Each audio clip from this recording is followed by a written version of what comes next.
இனிமே தமிழ் மக்களே, நீங்க இப்போ பார்க்க போறது விஜயகாந்தோ ரஜினிகாந்தோ விஜயோ யாரோ ஆட போறதில்ல.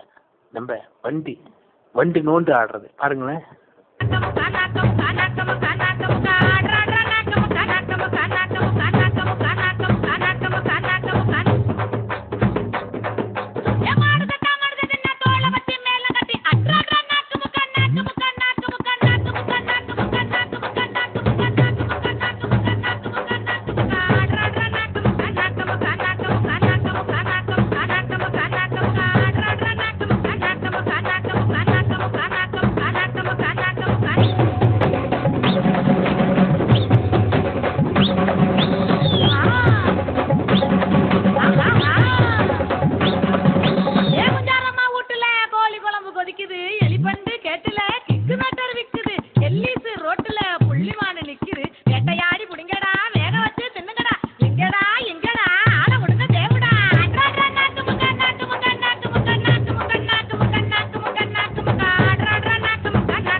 நிக்குது நட்டாங்கல்லு போட்டு வச்சு நாட்டாங்கால இருக்குது. அச்சச்சோ 3 போகம் 1 போகம் ஆச்சுடா. காய வச்ச நெல்லு இப்போ கடத்தருவே போச்சுடா.